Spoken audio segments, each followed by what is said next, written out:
What's up, everyone? This is Mark D'Amico. I just want to say thank you for giving us a listen or a watch. And please do not forget to rate, subscribe, or review us. We appreciate you giving us a listen. And here's the next episode of View from the Rafters, behind the scenes with the Boston Celtics, presented by FlexCar. All right, Abby, season 4 of View from the Rafters. Let's go. Can you believe that we are here? I do. Season 4. All right, we're opening up episode 1. This is presented by FlexCar. We got Jrue Holiday, new Boston Celtics episode point guard, 1. Shooting guard, big man defender in the paint. I don't know what we even call you, but Swiss Army knife that you're playing for this team. I'm cool with that. A couple months in now at this point. Are you comfortable living in Boston, settling in? Yeah, Boston was a pretty easy transition. You know, there's a lot to do here. There's a lot to do. Where I was previously, it was a little slower, you know, real woodsy, which I know it can get woodsy out here too. But great food, great Italian food, sushi. So I'm in a happy place. What's the go-to food? You know, here it's been ramen. Ramen. Yes. It's a ramen spot. I did not expect that. I thought I was going to hear seafood or Italian. Too. I had it yesterday on the way home from the game. So. And you've been going to that quite a bit? Yeah, it's close to the house. Jrue, right. There we go. I heard from a teammate that you can eat. I like to eat. A particular lot. teammate whose initials are JT. Yeah. I mean, I told him that. I told him I was a fat boy at heart, which I don't hide that. I know I like to eat. Is that How do you stay like I know, this, then? exactly. I like to work out too. All right, okay. I wish it was do that everything. easy for me. I do everything. I play 1 through 5. I just going against big guys and then just You just go big all around. guarding the everywhere. guarding the quick ones. Yeah. What's your favorite food? And what's your favorite cheat day meal? If you're gonna go, Which, We were by the just way, talking about it. We We were were just just talking talking about it about before It the is. cameras went live. Yeah, we were just talking about cheeseburgers. Jrue wants a burger You throw today. some bacon, some mushrooms on there? I wanted a good burger. And just because, you know, I've been eating pretty healthy lately, and sometimes you just want something, you know what I mean? greasy. Oh, I know what you mean. Yeah, but burger and fries would be great. But my favorite food, I'm not sure I can do a favorite. I love chicken. I love Mexican food. I love sushi. I love Japanese food, but I love soups too, like ramen. I love pho. I like to eat. The list goes I on. love it. Yeah, I like to eat. Deceptively high calorie count Yeah. in those soups, though. Yeah. But So look out. again, I run them off, so Yeah. Yeah, It works. I mean, that's your job is to run it off, right? Yeah. But yeah, a couple months in, we got the food out of the way. Let's talk a little basketball here. What's the adjustment been like to playing with Jayson and Jaylen? And Abby and I have been talking about, you played with a long list of stars and superstars throughout your career. These guys are a little bit different than maybe some of those other guys you've been with. So what's the process been of kind of acclimating yourself with them? You know, it's been fun. It's been a challenge. I think my responsibilities here are a bit different than on the other teams where, in Milwaukee, I had to score and defend the best player almost every night. But those two consistents were something that I knew I was going to do. And here it's for defenders, who do you want to guard? You want me? You want D. White? You want Jaylen? Pick your poison. You want P picking up full court. It's not just me doing all of it, which is great. I feel like kind of sharing the load is awesome. Mm-hmm. And then scoring wise, you know, JT and JB are the load of the scoring, but the playmaking is also them. Getting used to spot up threes and shots like that. So it's been an adjustment, but it's been really, really fun. How difficult is that mental shift? I think with the team that we have, it's not that difficult. And maybe just for me, because I've never thought that my value was just scoring. I thought that I affect the game in a lot of different ways. So if I don't score and I can still affect the game, I feel good about that.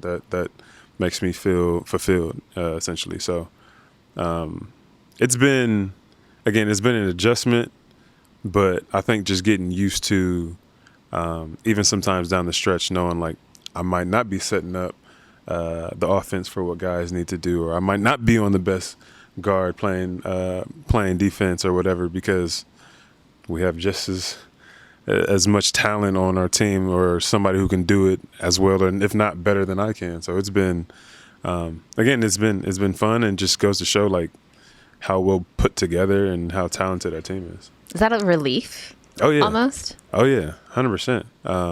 Again, I'm 33. I'm getting to my 14th. I know I make myself sound old. No, trust me, I'm older. I'm getting into my 14th year, so it's definitely a relief knowing that, like, well, for one, not only the league, but like our team is in a good place of just having a good balance of like really good offense and really good defense. And I feel like sometimes in the NBA that can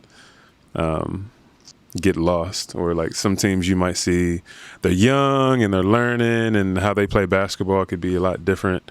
And then defensively, I know I hear it all the time from fans, like NBA's getting softer, they don't play defense like that, but I don't think that that's true. I feel like especially the Celtics, we lock up and we like to score too. It's also it's tough to play defense with the rules now. Yeah, Right? Like I mean, it's different than it was 10, 15, 20 years ago. Yeah. The hand checks, it definitely favors the offensive player, but that's also a part of the challenge too. I think for me personally, like finding ways around having an advantage defensively, or taking that advantage away from the offensive player. Just a mind game within a game. So. You got some of the quickest hands that I've ever seen on defense. Thanks, man. I mean, I feel like that's one of the things that helps you still defend at a high level, even though you can't hand check. Because I've seen you swipe so many balls, and we're only like 15, 20 games into the season. I've seen you knock so many balls loose, from guards to big men. Yeah. I mean, Is that natural? Is that something you can practice and work on? It's definitely something you can practice and work on in any of your training. But I think some of it too is just timing and knowing personnel, knowing what people like to do, how they like to dribble, if they're a weaker ball handler going to the right or the left, knowing that like when a guy likes to cross over right to left, and kind of reading that and shooting it and beating him to the spot, and then just being handsy. There's definitely trial and error where kind of what I do now, and I get that swipe. I used to be called for a foul for that, and there was a couple times I would go to the ref and I would tell him, like, go at halftime and see if it was really a foul. Look at And that they'd be video. like, you know what, it wasn't a foul. I'd be like, all right, thank you. yeah. So You're really like, have you seen these hands? I don't foul with these hands. Just trial and error. Yeah, and then really just, again, thinking the game, thinking personnel, depending on who you're playing. Clearly, you know your personnel, and now going from the KYP. Western Conference being in the KYP. East, exactly. And Joe has talked about it a little bit, and so have you. How is the coaching staff utilizing that knowledge, and how empowering is that for you? Yeah, they give us the power to make in-game adjustments. They empower us to come to the coaching staff and talk about what we see during the game. Joe, the last two games that I haven't played, has come up to me and be like, "What do you see? Like, what do you see?" And then did he use it? During, yeah. Which, I mean, the Orlando game, it was just about transition. A lot of things that I felt like we need to do, which offensive rebound, which helps us in transition because we get extra shots. And then last game was a pretty good game. So, but he does use it. Sometimes he'll disagree, which is, I think, completely fine. But I just think having that open communication and being able to say, like, yeah, I value your opinion. I value how you think the game, and bringing something different or new means a lot. Are you interested in coaching in the future? No, I wasn't. Not here. Not at this level, or even college. I thought maybe high school, especially younger guys, where we can really get into the fundamentals of basketball. We can get into like moving without the ball, more of like a motion style, where most guys in the NBA aren't gonna be JT and JB, where they get to dance and do the oohs and ahs. They're gonna be kind of not filling guys, but connective guys that are running the lane, moving without the ball, making the game easier for the superstars. And I feel like that kind of starts at a young age. I see a lot now where guys are working on getting to their bag and doing all that at a young age, which is cool. But The 30-footers. I mean, how often are you going to be shooting like shots like Trae Young is shooting, or who is going to be doing that? Like, I've probably done it a couple times because I've had to.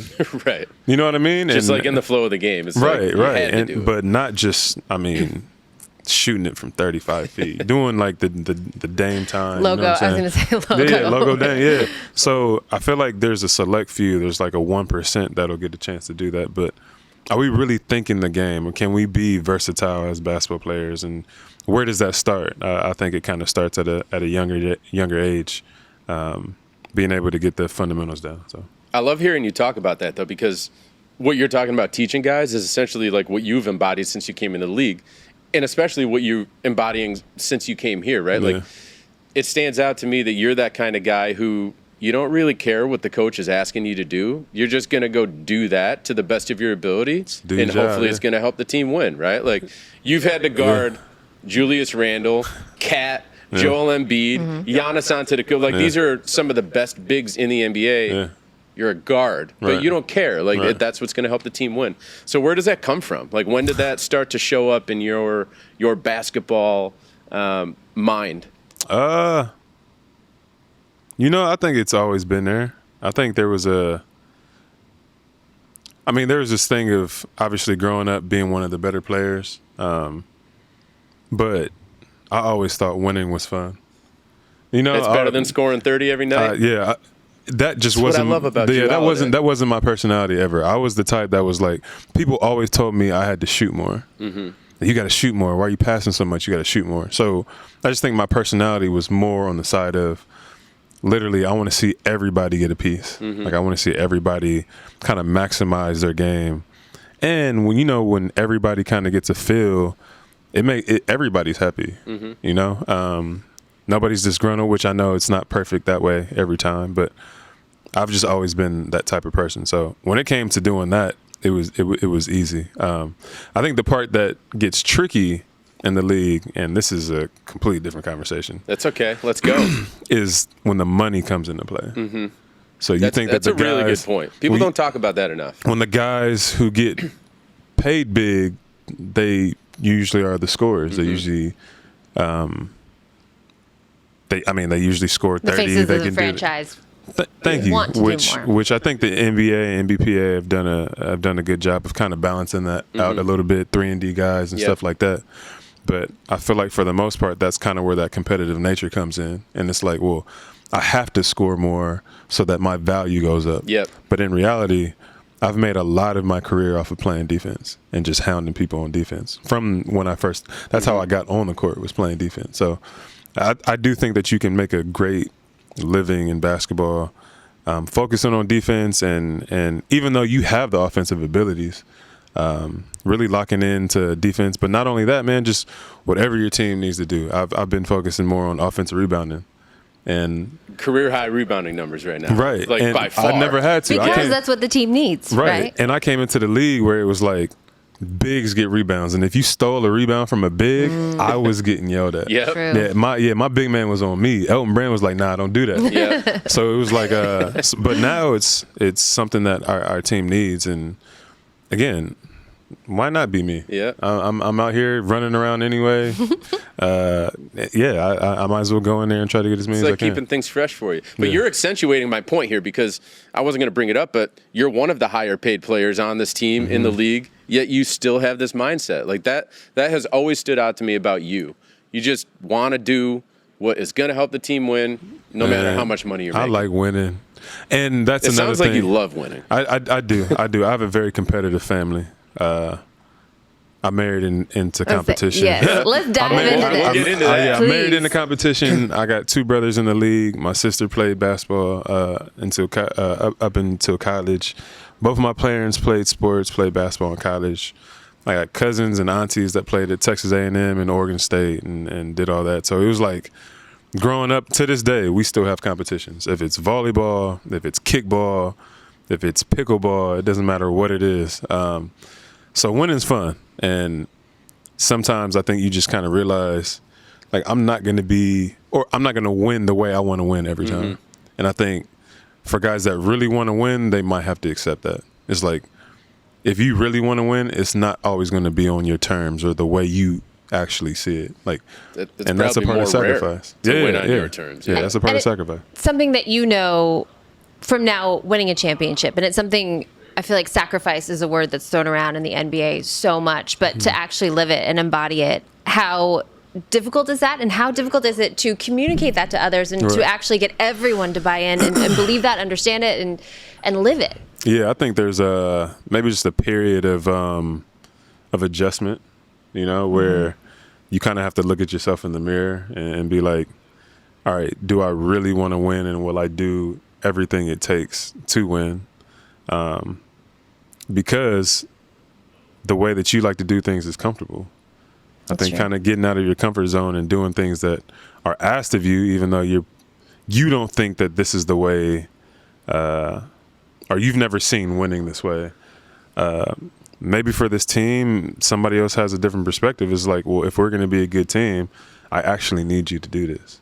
And I think that's just a part of looking in the mirror, part of you like kind of finding your niche, but knowing that, like, one, I like playing in this league. I like being here. I like hanging out in the locker rooms. I like doing stuff like this. So sometimes I don't want to say stick around, but to play in the league for 14, 15 years, like, you'll be asked to do a lot of different things. So there's some people who didn't make that adjustment, right? Yeah. And they didn't stay in the league. Yeah. It happens. Well, that's what Joe talks about when he says open mind, keeping an open mind to coaching and what the team is asking of you to do. But I do want to dive deeper into, you mentioned your wife, Lauren, soccer superstar. What is it like?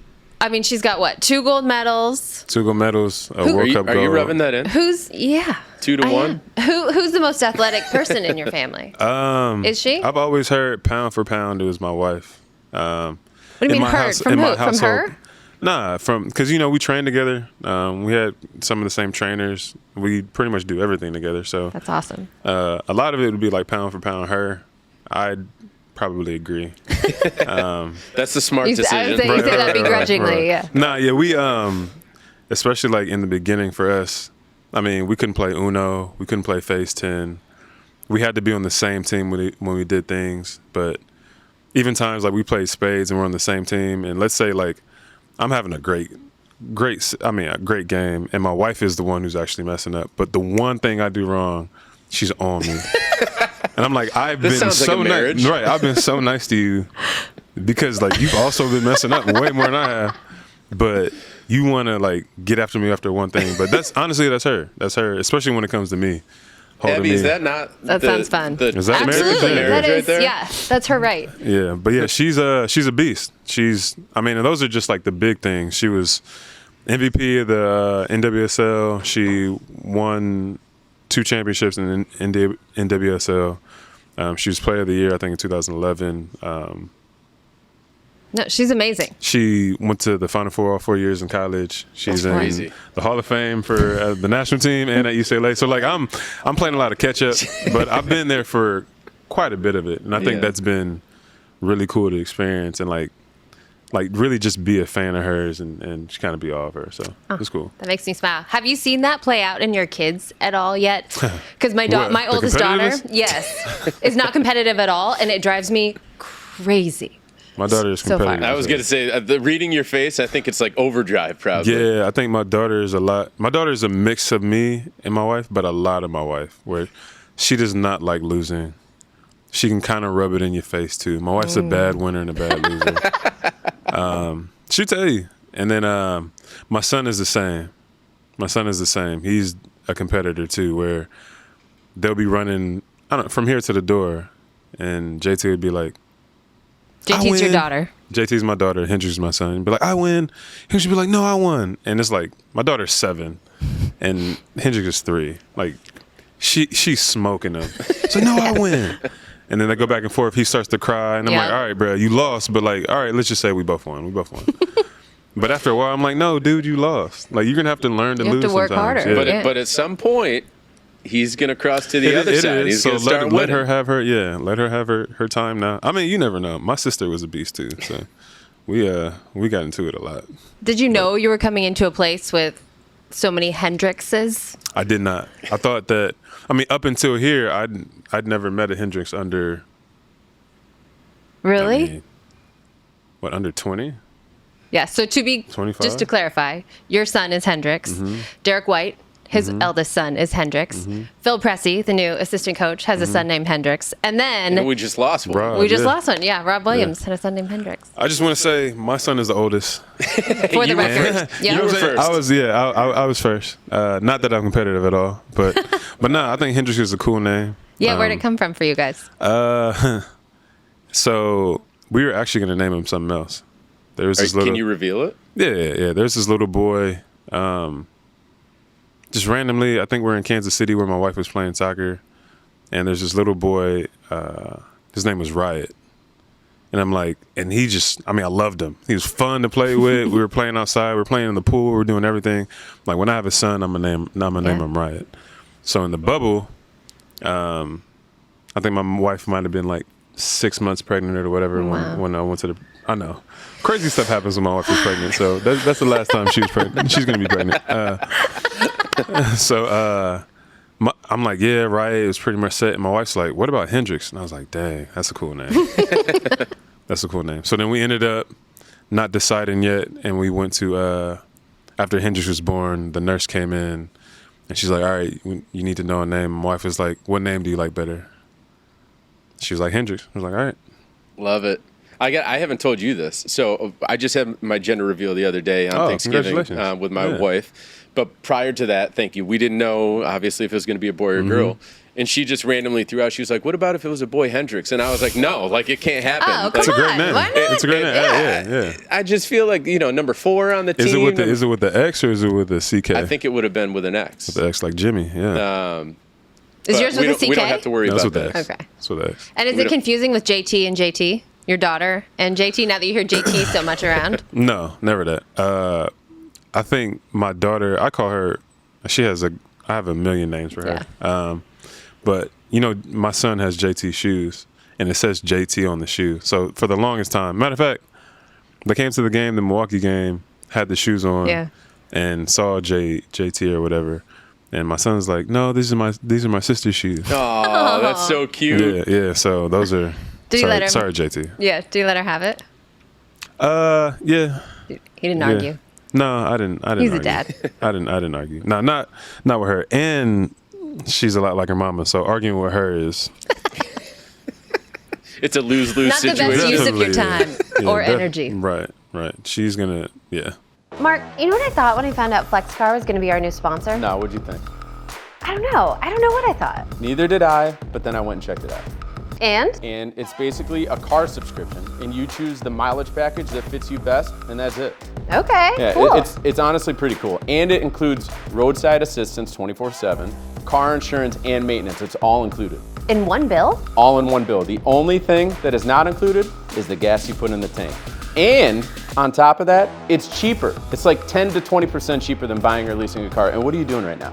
I'm finding my next car. All right, well, if you're doing that, make sure you use the code RAFTERS, and you'll get 100 free miles when you sign up. Let's dive into that game, because I want to ask you about that experience of you win a title with Milwaukee a couple years ago. Now all of a sudden you're on, borderline the arch rival during your time there was in Milwaukee? definitely, even before I came. Yeah. Before I came, I think the Celtics beat Milwaukee. Some crazy series, 7-game Right, series. right, Yeah, right. What was it, like, there was some the year nuts before stuff the that was bubble? going on. Yeah. Yeah, I remember Yep. watching that. So yeah, there definitely was this beef.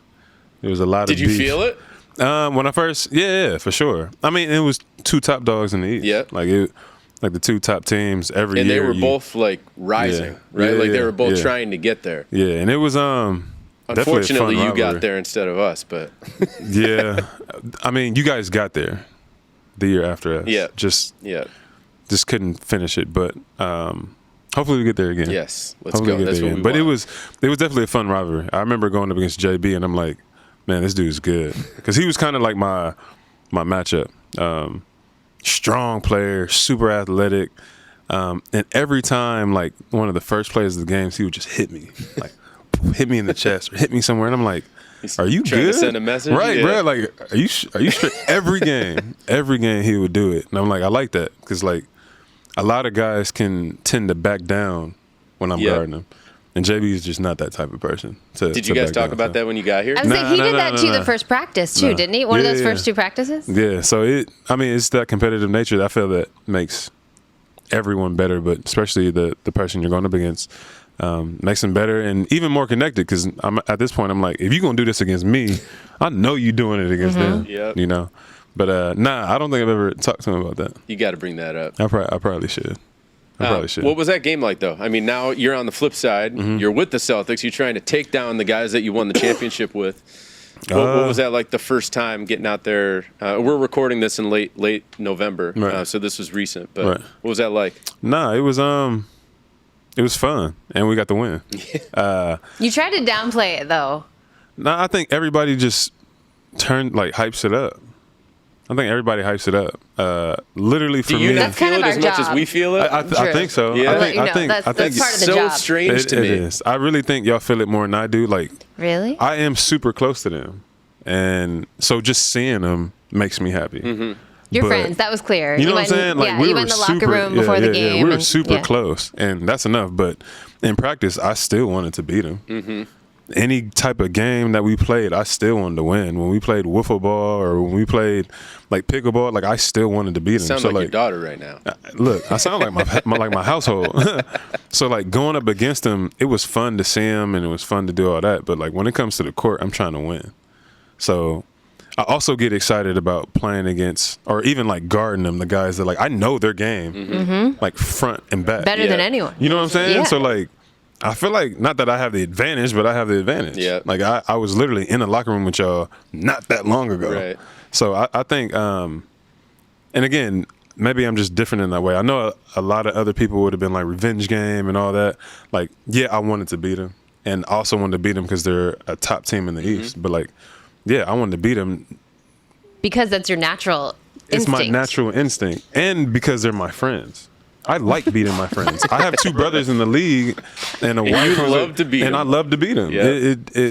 I feel like that's what makes me happy. So, but yeah, the hype around it for me is just too much. That makes me uncomfortable because it's like maybe they want me to be angry about it or something like that, and it's like, nah, I was never angry about That's the not in trade. your I've been nature. Yeah. I've been traded before. I've been traded without knowing before. But beating them and kind of setting the tone and like letting them know, like, yeah, we here. I like that. So.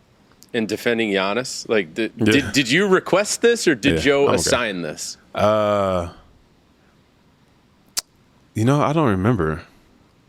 But I think it was kind of like when they told me I was like, fucking right. Excuse me. That's Like, all right. yeah, I was We're like, good. right. We're on There YouTube. will We be can say edits. whatever we Yeah, we want. can edit. I was Yeah. like, right, as I should be. But again, it's not like the first time I've guarded Giannis. Right. You know what I'm saying? It's not like but I think kind of at this level we're like that's my man's. It's it just makes it more fun. I feel like it's because I know he's gonna come at me the same way. Like I know he's gonna compete against me the same way. So he also knows that about me. So it's I don't know. That's what makes this league fun is like the talent, the brotherhood, and really just going out and competing like that. So. Is Giannis a better loser than your wife? Are you a better winner than your wife? Like, did you let him know? Because you talked to everybody for a while after the game, too. Nah, I didn't rub it in their face. You know, we still have, 3 other times we get to play. And then the playoffs. And probably then, a playoff matchup. Yeah, see what I'm saying? We So can it's only hope. Yeah. So, nah, I know there's a lot more games and all that, but it was good to see them and, see how they doing, see how their family is doing. Because, again, our families were close. Yeah.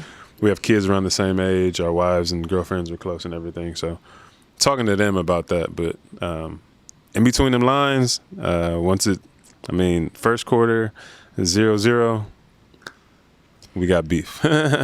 Jrue, back to the superstar conversation. You played with Giannis, Anthony Davis, and then, the Olympic experience. What sets those guys apart? I do think it's talent, but I think it's mindset. I think their approach to the game, kind of how they study the game, how they work. Sometimes, but they all work in different ways. Like Giannis is going 150 miles an hour every time he works out. And then you might have guys like JT who slows down. You can see in his brain how he slows down when he works and gets to a spot and gets to the fade and nobody could touch his fade. So he's not worried about anything. He's not worried about the defender. He's just worried about getting the feel and doing all that. So there are different aspects in that way. It's funny to see how different superstars become superstars different type of ways. I wouldn't say there's like one formula for it. Are there similarities though? It just I think it's the mindset. I think it's the mindset and the competition. Like I think it's knowing that like or having that in your brain like I'm the best and I'm the best to do it. So, Don't you all think that? Everybody out on an NBA court. I do, but there's also this pressure. Like it also depends on how you handle the pressure and how you perform under pressure. I think sometimes that separates like the goods from the greats. Like if you can do it in Game 7 and you have 50 points, like you handle the pressure really well. Jayson Tatum, you handle the pressure. you handle the pressure. You passed this test. You passed the test. I feel like sometimes guys might get the opportunity and maybe you can see them glimpses, but I think to consistently do that, and that's a big part for me too, is consistency. Like when people are watching and when they're not watching. So coming in today, getting ice, getting treatment, being the last one in here to work on my body because I know I got a big game tomorrow and I might have to play 35, 45 minutes, whatever it is. Not just, half-assing it, like not really taking this seriously. And even though you might have other obligations that you want to do outside of basketball, like putting this first and making sure that like mentally and physically I'm right for what I have to do. Because again, those type of guys have so much pressure on them, and I don't know how I would be able to handle that type of pressure, being the best scorer on a team or the best player on a team where I have to score and play make and even sometimes defend. And then outside of basketball, I have obligations where if it's with Nike, Jordan, to the community, to my family, how do I split time and do all that? I have to say New Balance. They're one of my partners. New Balance. Yeah. How do I split time and do all that? So again, I feel like there's a lot that goes into it. On top of that, fans. Yep. If you have one bad game, right? Yeah. If you have one bad game, it could be harsh. But then also you have good games, like they're praising you. Mm-hmm. Like how do you find the balance of all right, I'm here, like I'm never too high or too low. So. Abby touched on the Olympics. I got to dive into this. First thing that I want to ask you is just, what is it like playing in the Olympics? Yeah, I think every little boy or girl growing up, like that's just something that they would love to do if they're involved in athletics. Yeah. What is that experience like? It was cool. I didn't get the full experience just because it was like the COVID year. That's my follow-up. So hopefully I get another chance, and we'll see kind of how the season goes and all that. But I think the experience was cool, and I was glad I got a chance to represent my country, especially because I've seen.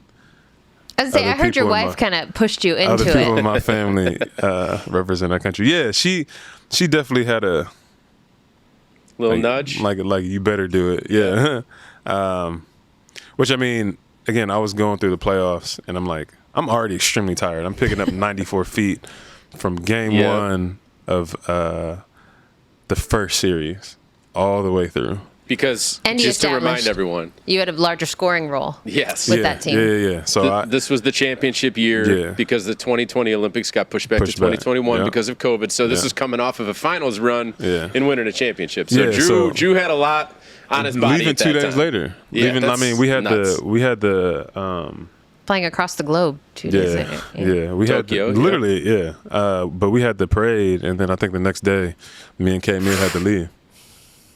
So it was like, I'm tired. You know what I'm saying? Like, I would imagine you slept pretty well on that flight. Oh, yeah. I slept the whole way. And then when I got there, just because the time difference and everything. But I think the experience was awesome. Being able to see different countries or different teams from different countries, the players, the different type of basketball that they play. Even kind of like the fandom, like after the games, you see them walking up to like JT or Kevin Durant, and like they want their jersey or want them to sign their jersey and stuff. I'm like, that's crazy. Yeah. Like, it's like I usually get jerseys from them because like they're my friends. Yeah. And I want to put up the jerseys that like to the people that I'm close with. Like that's usually why I get a jersey. But it's kind of like a fan playing against like the best player in the world. Yeah. So you're saying the guys on the other teams. Yeah. So like I think we played against Iran. Like we played against Iran, and it was like after the game, you saw him come up and like dap up Dame and like, hey man, I'm a big fan. Can you sign this for me? Oh, wow. Like, they're like, I can't believe I'm meeting you. Right. But they just played against him. We're on the same floor. And I'm like, Yeah, we're kind of at not the same level, maybe not basketball wise, but like We're we just both made it to the competing. Olympics. Yeah. So that was cool to see. That was cool to see. Cool. How wild was the experience having it be a year or so after COVID came around? Because things were not normal at that time still. normal. I mean, so what was your experience? Any like crazy stories that you can tell us about we just couldn't. what that was like? You mean at the Olympics? We just Yeah, couldn't do yeah. anything. We were locked in Oh, yeah. our hotel. And Not on the cruise ship though, like in Rio, right? No. I don't know how I would have done with that. I don't know how that would have done it. But I think just you're kind of in your hotel. You can kind of go out and explore. And Japan would have been a place for me since I'm a foodie. I would have loved to get some. And the ramen. The ramen, the soba. I can't imagine how much sushi you sushi. order in one sitting. Look, when I first got here, because I was staying at the Four Seasons Downtown. that has the Zuma. Oh, Well, no, yes. Oh Yeah. yeah. Zuma. It is in there.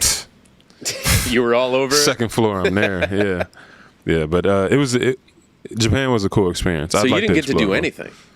No, not Wow. really. Not really. I mean, we Just hung play out. basketball. We had kind of like a little space like this. Yeah. Play cards, video games, It sounds like You could sleep. the bubble. sleep. Yeah, yeah. It was similar to the bubble. Yeah. And I think Japan was like still more strict than America was. Yeah. Like really, really strict. So, and then fans weren't really allowed. It was more so the people working or other teams. Yeah.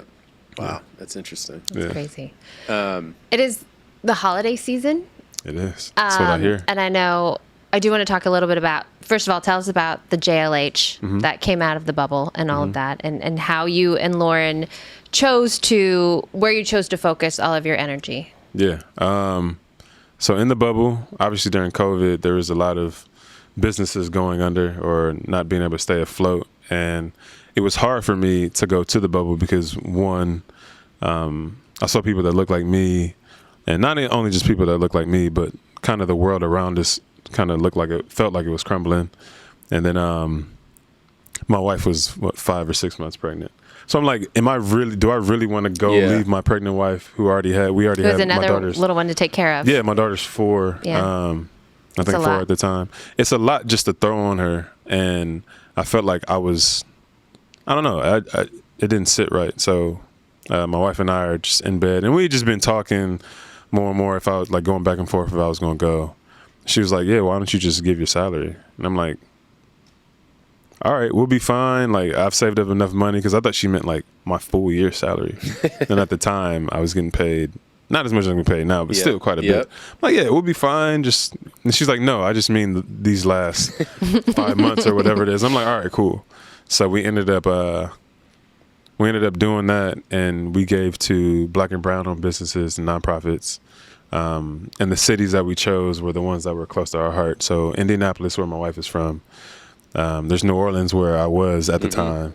LA, where I'm from. So those are the first 3 cities that we had done. Once I went to Milwaukee, we included Milwaukee as well. And then we might have a plan for Boston. Awesome. But, I got to get here and get acclimated and get used to all this. You're but, only a couple months in. You know what I'm saying? Get your feet wet first. Yeah. Give me some time. But it's been very, very rewarding to see, like, I think people put your money where your mouth is, but you see these businesses and nonprofits like really not only trying to change like their world, but just the world in general, like for the communities and the people around them. So it's really cool to get to know them and really like see people's dreams and like what they're passionate about. You can see that like, even though they might be going through a hard time financially, like they're truly happy because of the things that they're doing. So And really grateful and affecting change. Yeah. I know you gave every player in the league the Black Wall Street board game. Do you have plans to do something like that this year? I'm looking, and I'm always open to something new like that.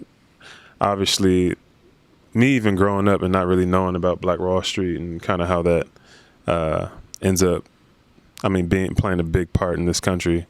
So that game was really, really cool. But if I find something else, I'll for sure do that. Well, listen, this speaks volumes to who you are as we already knew that you're a great teammate. That's been widely regarded. We know that you're a great person. We're just hearing about it right here. That. But what's that? Some people might question if I'm a great teammate. Everyone, you don't win all the awards you have without being a great teammate. Ask some of them. We touched on it at the beginning of this episode. We know you're a great teammate. You're a great teammate, great person. You're trying to make an impact on the people around you and the communities that you live in. It says a lot about who you are. So thank you. Congratulations on all that. Thank you for coming on. Thanks for having me. And we can't wait to see what the rest of the season has in store. Cool. Try to get you another ring. Episode 1, baby. Yeah, it's in the books.